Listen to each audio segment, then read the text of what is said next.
एक एस्ट्रोनॉट जो बहुत सारे साइंटिस्ट को किसी दूसरे ग्रह पर ले जा रहा था कि तभी अचानक बीच सफर पर उसके स्पेसशिप पर मीटियोराइट्स टकराने से उसकी स्पेसशिप एक ग्रह पर जाकर क्रैश हो जाती है। लेकिन उस एस्ट्रोनॉट को यह पता नहीं था कि वो इस वक्त एक ऐसे खतरनाक ग्रह पर है जहाँ पर डायनासोर का राज है और वो डायनासोर अपनी भूख मिटाने के लिए किसी भी हद तक जा सकते हैं। क्या ये साइंटिस्ट इन भूखे डायनासोर का निवाला बनेगा या फिर यहाँ से बचकर अपने घर वापस जा पाएगा?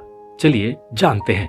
इस कहानी की शुरुआत होती है अंतरिक्ष को दिखाते हुए। यहाँ हमें बताया जाता है कि जब मानव जाति पृथ्वी पर पैदा नहीं हुई थी तब ब्रह्मांड में मौजूद एक सुमारिस नाम के ग्रह पर जीवन संभव था, जहाँ इंसान रहा करते थे और इन इंसानों के पास काफी एडवांस टेक्नोलॉजी थी जिसकी मदद से वो अंतरिक्ष के किसी भी प्लानिट में जा सकते थे। और इसी के साथ हम सुमारिस ग्रह पर रहने वाले एक फैमिली को देखते हैं जिसमें माइल्स नाम का एक आदमी और उसकी पत्नी वालिया और उसकी बेटी निवाइनी थी। माइल्स एक पायलट था जो कि साइंटिस्ट को अलग अलग प्लैनेट पर ले जाने का काम करता था। वहीं हम निवाइनी को समुद्र के किनारे खेलते हुए देखते हैं। तभी माइल्स अपनी पत्नी को बताता है कि मैंने एक स्पेस मिशन पर जाने का फैसला किया है। इसमें हर बार की तरह मुझे साइंटिस्ट को दूसरे प्लैनेट पर ले जाना होगा, लेकिन इस बार लंबे समय के लिए जाना होगा। लगभग 2 साल लगेंगे क्योंकि मैं जिस प्लैनेट पर जाने वाला हूँ वो बहुत दूर है। ये बात सुनकर वालिया थोड़ी परेशान हो जाती है। फिर माइल्स उससे कहता है कि मुझे इस काम के बहुत ही ज्यादा पैसे मिलेंगे जिससे हम निवाइनी का इलाज करा पाएंगे। दरअसल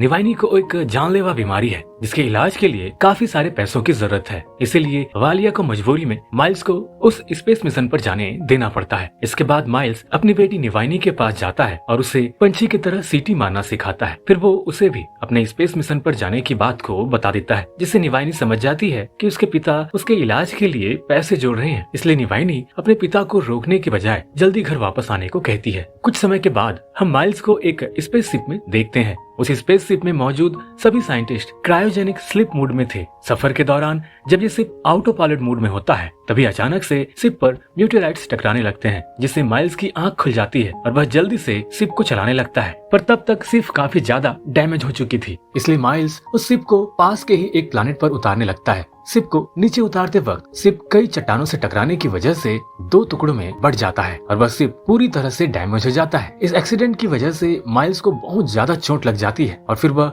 अपनी बेटी को याद करते हुए बेहोश हो जाता है। थोड़ी देर बाद जब माइल्स की आंख खुलती है तो उसे सिस्टम से पता चलता है कि वो एक अनजान प्लैनेट पर है। तभी उसकी नजर अपने पेट पर पड़ती है और वो देखता है कि उसके पेट में एक मेटल का टुकड़ा फंसा हुआ है। जब वो उसे बाहर निकालता है तब उसे बहुत ज्यादा दर्द होता है, लेकिन वो खुद को संभालते हुए अपना सूट पहनता है और शिप को चेक करने लगता है, जहाँ उसे पता चलता है कि शिप में मौजूद सभी साइंटिस्ट खतरे में हैं। इसलिए वो अपनी लेजर गन उठाता है और शिप से बाहर आ जाता है और एक तालाब से होते हुए आगे बढ़ने लगता है। लेकिन हम यहाँ पर देखते हैं कि उस तालाब में एक क्रीचर तैर रहा था। अब थोड़ी दूर जाने पर माइल्स को सभी साइंटिस्ट दिखाई देते हैं, लेकिन फिर उन्हें चेक करने पर पता चलता है कि वो सभी मर चुके हैं। फिर माइल्स वहाँ से वापस अपने स्पेसशिप में आकर अपने स्पेसशिप एजेंसी को एक वॉइस मैसेज भेजता है कि सभी साइंटिस्ट मारे गए हैं और मैं एक अनजान प्लैनेट पर हूँ। और फिर इसके बाद माइल्स भी अपनी जान देना चाहता है क्योंकि वो ये समझ चुका था कि उसका इस प्लैनेट से निकल पाना संभव नहीं है। लेकिन तभी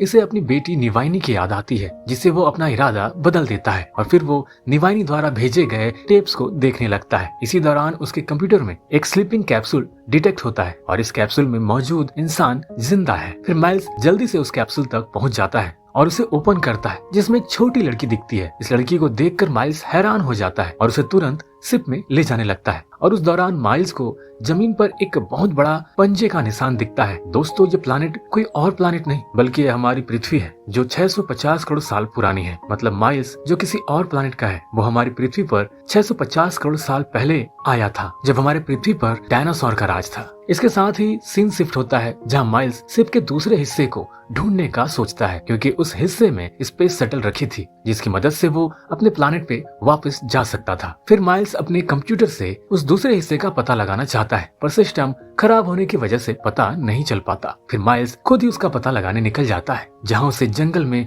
बड़ी बड़ी हड्डियां दिखाई देती हैं, जिन्हें देख माइल्स समझ जाता है कि यहाँ के जीव बहुत बड़े और बहुत खतरनाक है। इसके बाद वो एक गर्म पानी के फव्वारे से टकरा जाता है। ऐसी चीज उसने कभी नहीं देखी थी, इसलिए वो बहुत हैरान होता है। फिर जब वो आगे बढ़ता है तो उसे पहाड़ पर कुछ चमकता हुआ दिखाई देता है। फिर वो उसे चेक करने के लिए अपने सुपर जीपीएस डिवाइस का यूज करता है, जिससे उसे पता चलता है कि शिप का दूसरा हिस्सा उससे 15 किलोमीटर दूर है। तभी अचानक से एक छोटा डायनासोर उस पर हमला कर देता है। तब माइल्स अपना बचाव करते हुए गन से उस डायनासोर को मार देता है और वापस शिप पर जाने लगता है। फिर उस दौरान उसे कुछ आवाजें सुनाई देती है, तो वो उस आवाज का पीछा करता है। तब उसे वही छोटी लड़की दिखाई देती है जो कल रात उसे कैप्सूल में मिली थी। दरअसल ये लड़की डर की वजह से शिप से बाहर आ गई थी। फिर वो लड़की जब माइल्स को अपने ओर आते देखती है तो वो डर जाती है, क्योंकि माइल्स जब उसे उठाकर लाया था तब वो लड़की बेहोश थी। इट मीन्स वो लड़की माइल्स को पहचानती ही नहीं है, इसलिए वो लड़की वहाँ से भागने लगती है। फिर माइल्स उसका पीछा करता है। भागते हुए दोनों नीचे गिर जाते हैं और फिर यहाँ उन्हें एक मरा हुआ डायनासोर दिखाई देता है और तभी वहाँ के पेड़ हिलने लगते हैं, जिससे माइल्स समझ जाता है कि कोई बड़ा सा जीव आ रहा है। इसलिए वो उस लड़की को लेकर शिप में चला जाता है, जहाँ वो उस लड़की के घाव में दवाई लगाते हुए इससे उसका नाम पूछता है, लेकिन वो लड़की इसके सवालों का जवाब नहीं देती।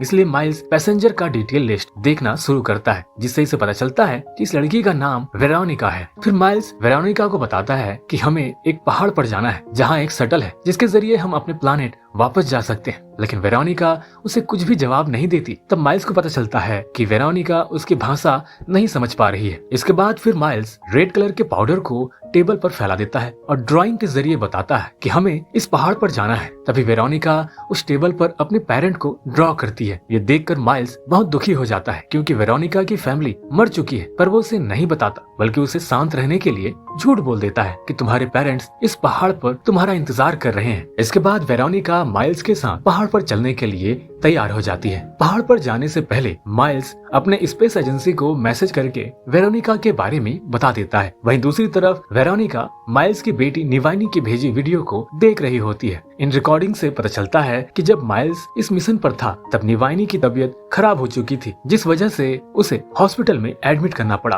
पर निवानी ने माइल्स को मैसेज भेजना नहीं छोड़ा, लेकिन जैसे जैसे समय बीतता गया वो माइल्स से नाराज होती गई, क्योंकि जिस वक्त उसे माइल्स की सबसे ज्यादा जरूरत थी उस समय वो उसके पास नहीं था। इस दौरान माइल्स वेरोनिका को टेप दिखते हुए पकड़ लेता है और तुरंत टेप को बंद कर देता है, जिसके बाद वो दोनों पहाड़ की ओर निकल जाते हैं। ये जर्नी इन दोनों के लिए काफी कठिन होने वाला था, पर माइल्स वेरोनिका की हेल्प करते हुए आगे बढ़ रहा था। फिर धीरे धीरे इन दोनों में फ्रेंडशिप होने लगती है। जब वेरोनिका चलते चलते बोर होने लगती है तो वो कुछ बेरीज तोड़ लेती है और उन्हें माइल्स के ऊपर फेंकने लगती है, जिससे माइल्स नाराज हो जाता है और अपने स्कैनर डिवाइस में उस बेरी को डालकर दिखाता है कि ये बेरी बहुत जहरीले हैं, इसलिए तुम्हें इसके साथ नहीं खेलना चाहिए। थोड़ी दूर और चलने पर माइल्स के गर्दन पर एक कीड़ा गिर जाता है। फिर जैसे ही माइल्स उस कीड़े को मारता है तो उसके हाथों में एक गंदा चिपचिपा पदार्थ चिपक जाता है। एक पेड़ पर रगड़कर वो उस पदार्थ से छुटकारा पाना चाहता था, पर वो पदार्थ इतना चिपचिपा था कि पेड़ की छाल निकलकर उसके हाथ पर चिपक जाती है। ये देखकर वेरोनिका हंसने लगती है और माइल्स काफी दिक्कत के बाद इसे अपने हाथों से हटा ही लेता है और फिर वो दोनों आगे बढ़ने लगते हैं। और फिर उन्हें अजीब सी आवाज सुनाई देती है, जहाँ चेक करने पर उन्हें दिखाई देता है कि एक डायनासोर का बच्चा एक गड्ढे में फंसा हुआ है। वेरोनिका उस बच्चे को देखकर इमोशनल हो जाती है और इसलिए उसकी मदद करने के लिए उसके पास जाने लगती है। माइल्स उसे रोकने की कोशिश करता है, पर वेरोनिका उसकी बात नहीं मानती। इसीलिए ना चाहते हुए भी माइल्स वेरोनिका की मदद करता है ताकि वो जल्द से जल्द यहाँ से निकल सके। फिर जब वो लोग उस छोटे डायनासोर को बाहर निकाल कर छोड़ देते हैं तो थोड़ी देर बाद उसे एक शिकारी डायनासोर मार देता है। ये देखकर माइल्स वेरोनिका को पकड़कर वहीं छुप जाता है। तब वेरोनिका उस छोटे डायनासोर को मरता हुआ देखकर रोने लगती है। इसके बाद वो दोनों आगे बढ़ते हैं और एक झरने के पास जाकर रुक जाते हैं। यहाँ माइल्स अपने पेट में लगे घाव को देखकर बहुत परेशान हो रहा था कि तभी उसकी नजर वेरोनिका पर पड़ती है। उसे देखकर उसे निवाइनी की याद आने लगती है। इसके बाद वो एक पेड़ पर चढ़कर स्कैनर से आगे का रास्ता खोजता है। इसी दौरान माइल्स के हाथ में एक कीड़ा आ जाता है और फिर वो अपने हाथ को झटक देता है, जिससे उसका बैलेंस बिगड़ जाता है और वो नीचे गिर जाता है। इतनी ऊंचाई से गिरने की वजह से उसका हाथ मुड़ गया था। फिर वो वेरोनिका की मदद से हाथ को ठीक करने की कोशिश करता है। तभी वहाँ डायनासोर का एक ग्रुप आ जाता है। तब माइल्स उन पर शूट करता है और वेरोनिका को यहाँ से भागने को कहता है। वो डायनासोर को मारने के लिए कुछ छोटे बॉम्ब का इस्तेमाल करता है, जिससे बहुत सारे डायनासोर मारे जाते हैं। फिर माइल्स बाकी के बचे हुए डायनासोर को मारने के बाद वेरोनिका को ढूंढने निकल जाता है। इधर वेरोनिका के पास उड़ने वाले डायनासोर का एक ग्रुप आ जाता है, जिन्हें देखकर वेरोनिका छिप जाती है और दूसरे डायनासोर उसे देख लेते हैं और उस पर हमला करने लगते हैं। इसी दौरान माइल्स वहां आ जाता है और उन सभी डायनासोर को मार देता है। लेकिन एक डायनासोर अभी भी जिंदा था जो कि वेरोनिका को अपने साथ ले जाने लगता है। माइल्स जल्दी से उसका पीछा करता है और उसे गन चलाकर डराने लगता है, जैसे वो डायनासोर वहां से भाग जाता है। इस हमले से वेरोनिका बुरी तरह से डर चुकी थी, इसलिए माइल्स थोड़ी देर के लिए यहीं पर रुकने का फैसला करता है और फिर थोड़ी देर बाद शाम हो जाती है। फिर माइल्स वेरोनिका को सीटी बजाकर शांत करने की कोशिश करता है। ये वही सीटी थी जिसे वो अपनी बेटी निवाइनी के लिए बजाया करता था। अब इसके बाद वो दोनों यहाँ से निकल जाते हैं और रात बिताने के लिए एक गुफा में रुकने का फैसला करते हैं। माइल्स सोने से पहले चारों तरफ कुछ सेंसर को सेट कर देता है ताकि अगर कोई जीव उनके पास आए तो उन्हें पता चल जाए। साथ ही वो स्कैनर से आकाश में देखता है, तभी उसे पता चलता है कि एक मीटेराइट बहुत ही जल्दी इस धरती पर गिरने वाला है। इसी दौरान वो वेरोनिका के पास अपनी बेटी निवाइनी का एक टेप देखता है जिसे वेरोनिका सिप से अपने पास रख ली थी। इस बात पर माइल्स को वेरोनिका पर गुस्सा आता है, पर वेरोनिका को दुखी देखकर उसे कुछ नहीं कहता बल्कि उस टेप को ऑन कर देता है। टेप को देखते हुए वेरोनिका सो जाती है, लेकिन माइल्स इस टेप को देखकर उदास हो जाता है। इसके बाद माइल्स की भी धीरे धीरे आंख लग जाती है। इसी दौरान उसके लगाए सेंसर बजने लगते हैं। यहाँ वो देखता है कि वेरोनिका के मुंह में एक कीड़ा घुस गया है। माइल्स फिर तुरंत उस कीड़े को मार देता है और फिर वेरोनिका को भी उल्टी हो जाती है। फिर अचानक से सारे सेंसर बहुत तेजी से जलने लगते हैं और फिर माइल्स देखता है कि गुफा के बाहर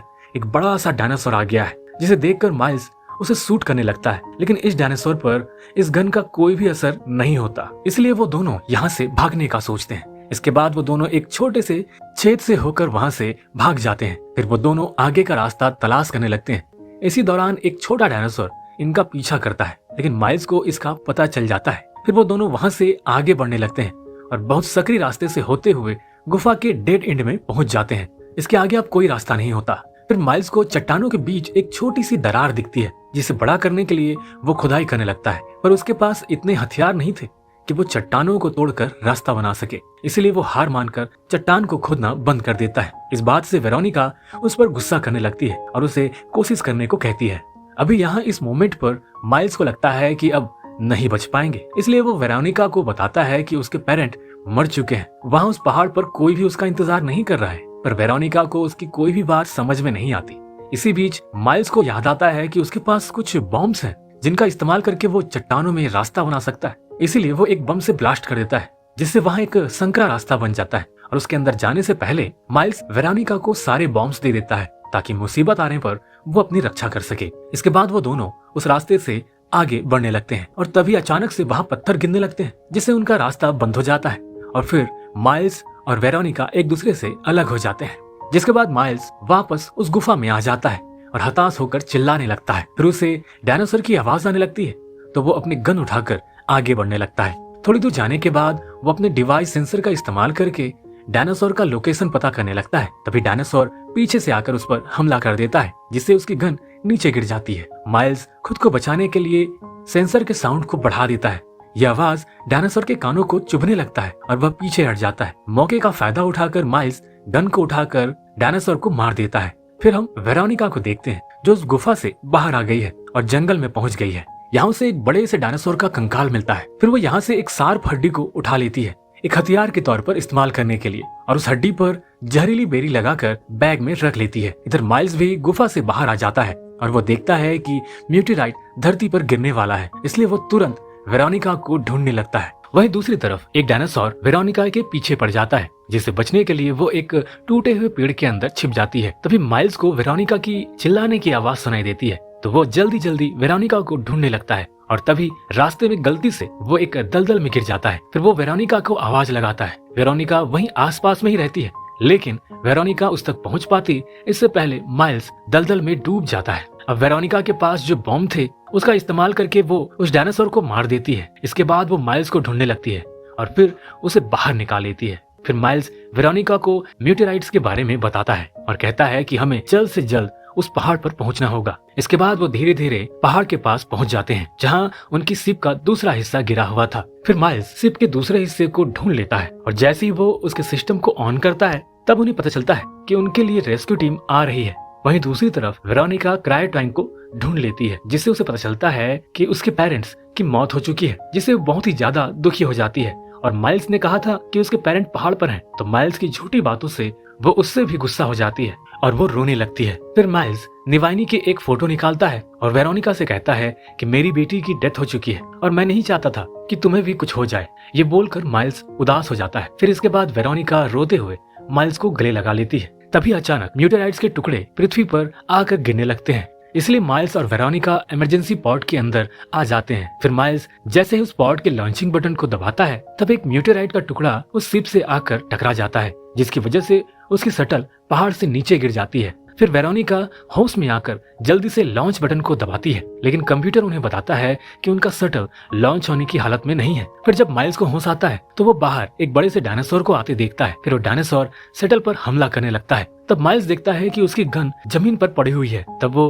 गन को उठाने के लिए शिप से बाहर आ जाता है। इसी दौरान वहाँ एक डायनासोर आ जाता है, जिससे बचने के लिए वो पॉड के पीछे छिप जाता है और अपनी गन को ठीक करने लगता है। तब डायनासोर उसे घेर लेते हैं। फिर वेरोनिका डायनासोर को भटकाने के लिए निवाइनी की एक 3D होलोग्राम वाली टेप को ऑन कर देती है, जिससे डायनासोर को निवाइनी का 3D होलोग्राम वाला इमेज दिखने लगता है। जब माइल्स उस होलोग्राम को देखता है तो वो रोने लगता है, क्योंकि उसे लगता है कि वो आखिरी बार अपनी बेटी के इमेज को देख रहा है। तभी एक डायनासोर उस होलोग्राम पर हमला कर देता है, जिससे डायनासोर माइल्स के निशाने पर आ जाता है और तभी माइल्स डायनासोर पर शूट कर देता है और उसे मार देता है। तभी एक दूसरा डायनासोर वेरोनिका को शिप में देख लेता है और उस पर हमला करने लगता है, जिससे शिप सीधी हो जाती है और लॉन्च होने की कंडीशन में आ जाती है। तभी माइल्स इस डायनासोर पर लगातार हमला करने लगता है और उसे भी मार देता है। इसी दौरान वो डायनासोर भी आ जाता है, जिसे माइल्स ने गुफा में शूट किया था और डायनासोर माइल्स की तरफ बढ़ने लगता है। तो माइल्स जंगल की तरफ भाग जाता है। भागते हुए माइल्स और डायनासोर गर्म पानी के फव्वारे के पास पहुंच जाते हैं। उस फव्वारे से गर्म पानी निकल रहा था, जिससे उस डायनासोर का चेहरा जल जाता है, लेकिन डायनासोर को इससे कुछ ज्यादा फर्क नहीं पड़ता। तभी वेरोनिका वहां आ जाती है और अपने पास रखे हड्डी, जिसमें वो पॉइजन मिक्स की होती है, उस हड्डी से वो डायनासोर की आंख में वार कर देती है, जिससे डायनासोर बुरी तरह से घायल हो जाता है और तड़पते हुए दूसरे गर्म पानी के फव्वारे के ऊपर चला जाता है। ठीक उसी समय वो फव्वारा ब्लास्ट हो जाता है, जिससे डायनासोर जल के मारा जाता है। इसके बाद माइल्स और वेरोनिका सेटल में लौट आते हैं और म्यूटेराइड्स के धरती पर टकराने से ठीक पहले वहां से निकल जाते हैं। जहां म्यूटेराइड के टकराने से पृथ्वी पर मौजूद सारे डायनासोर मारे जाते हैं, वहीं दूसरी तरफ शटल में माइल्स निवाइनी को याद करता है। पर तभी वेरोनिका माइल्स का हाथ पकड़ लेती है, यानी कि अब से वेरोनिका माइल्स के साथ ही रहेगी, क्योंकि वेरोनिका के पेरेंट्स मारे गए हैं और माइल्स ने भी अपनी बच्ची खो दी है, इसलिए इन दोनों को एक दूसरे की जरूरत है। तो दोस्तों, इसी के साथ ये बेहतरीन मूवी खत्म होती है। दोस्तों, अगर आपको ये वीडियो अच्छी लगी तो वीडियो को लाइक जरूर करें। तो दोस्तों, इसी प्रकार की वीडियोस के लिए चैनल को सब्सक्राइब भी कर लें। मिलते हैं अगले वीडियो में।